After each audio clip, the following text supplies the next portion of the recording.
Pengendalian sosial merupakan suatu cara atau proses yang digunakan untuk mengarahkan orang dalam berperilaku agar tidak menyimpang dari norma-norma yang berlaku di masyarakat. Selain itu, pengendalian sosial juga berfungsi untuk mengendalikan perilaku menyimpang agar kembali berperilaku normal. Jenis dari pengendalian sosial.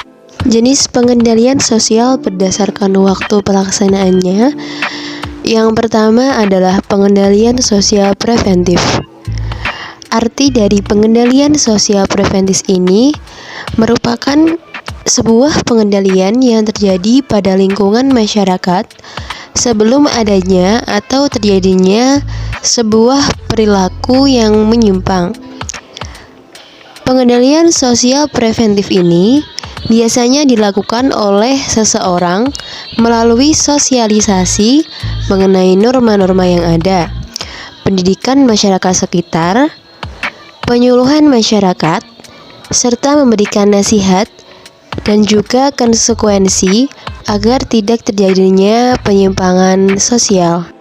Jenis pengendalian sosial berdasarkan waktu pelaksanaannya yang kedua yakni pengendalian sosial represif, yang merupakan sebuah pengendalian yang terjadi pada sebuah lingkungan masyarakat setelah adanya perilaku menyimpang di masyarakat.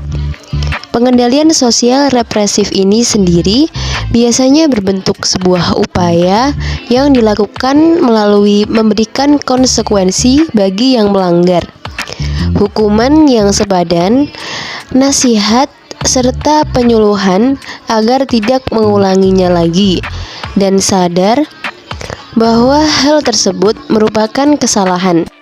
Berdasarkan petugas pelaksanaannya, jenis pengendalian sosial juga dapat dibagi menjadi dua, yaitu pengendalian formal serta pengendalian informal. Pada jenis pengendalian sosial berdasarkan petugas pelaksanaannya, yang pertama adalah pengendalian formal, yang biasanya dilakukan oleh berbagai lembaga resmi yang mencanangkan peraturan serta nilai dan norma secara resmi di dalam sebuah lingkungan yang ada. Pada umumnya, peraturan maupun nilai dan norma yang ada di lingkungan pengendalian formal dibuat secara tertulis dan sudah ada standar yang berlaku di dalamnya. Pengendalian formal sendiri dapat kita lihat di beberapa lingkungan seperti pada lingkungan perusahaan, perkumpulan serikat pekerja, maupun lembaga peradilan yang ada. Jenis pengendalian sosial berdasarkan petugas pelaksanaannya yang kedua yaitu pengendalian informal, yang biasanya dibuat dalam sebuah kelompok masyarakat yang memiliki sifat tidak resmi serta peraturan ataupun nilai dan juga norma yang ada tidak tertulis. Pengendalian informal pada umumnya dapat kita lihat dalam kehidupan sehari-hari, seperti kita berkumpul dengan keluarga ataupun bersama teman. Pengendalian informal ini juga pada umumnya tidak direncanakan dan terjadi secara spontan. Sebagai contoh yaitu ketika kita berkumpul dengan teman dan juga memainkan sebuah permainan. Kita berada di negara Indonesia. Indonesia adalah negara yang aman dan tentram. Polisi bertugas menertibkan lalu lintas, memberantas kejahatan, dan mengayomi masyarakat. Pengadilan bertugas mengadili perkara secara hukum, dan sekolah merupakan sarana serta tempat pembelajaran bagi generasi bangsa. Lalu, bagaimana jika negara ini tidak memiliki institusi seperti itu? Kenakalan remaja akan bertambah banyak, seperti pembulian hingga tawuran.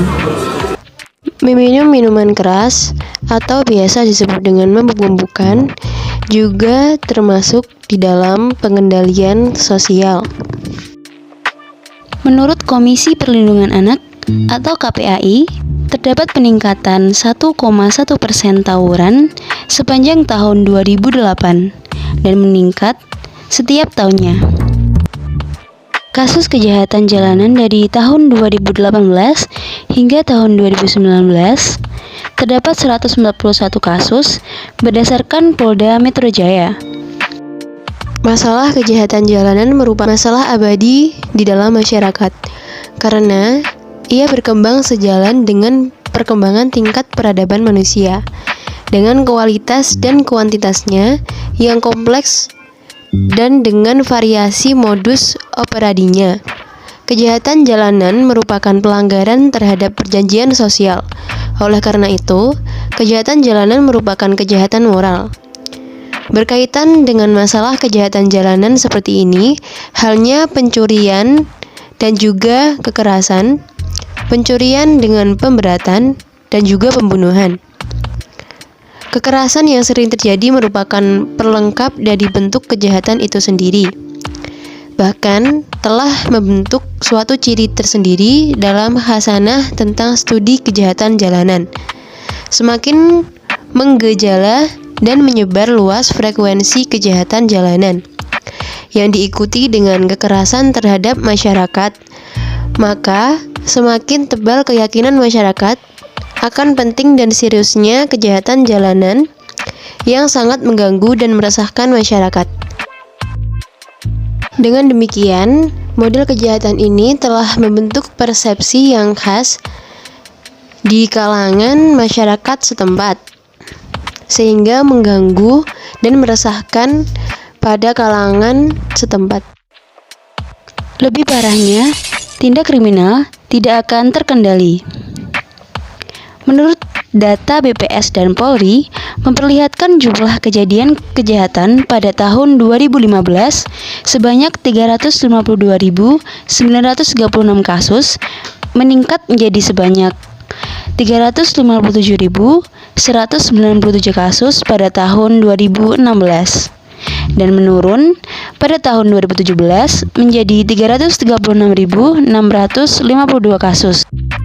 Badan Pusat Statistik adalah lembaga pemerintah non-kementerian yang bertanggung jawab langsung kepada Presiden. Sebelumnya, BPS merupakan Biro Pusat Statistik yang dibentuk berdasarkan Undang-Undang Nomor 6 Tahun 1960 tentang Sensus dan Undang-Undang Nomor 7 Tahun 1960 tentang Statistik. Sebagai pengganti kedua undang-undang tersebut, ditetapkan Undang-Undang Nomor 16 Tahun 1997 tentang Statistik. Berdasarkan undang-undang ini yang ditindaklanjuti dengan peraturan perundang-undangan di bawahnya. Secara formal, nama Biro Pusat Statistik diganti menjadi Badan Pusat Statistik. Pada 2017, dari setiap 100.000 orang, 129 diantaranya terkena tindak kejahatan. Maka, Indonesia sangat memerlukan institusi kepolisian, pengadilan, dan sekolah sebagai institusi pengendalian sosial. Sebagai salah satu unsur keamanan negara, kepolisian mempunyai alat untuk melaksanakan perannya sebagai pengendali sosial, yaitu hukuman dan peraturan-peraturan yang sifatnya tegas dan juga tertulis.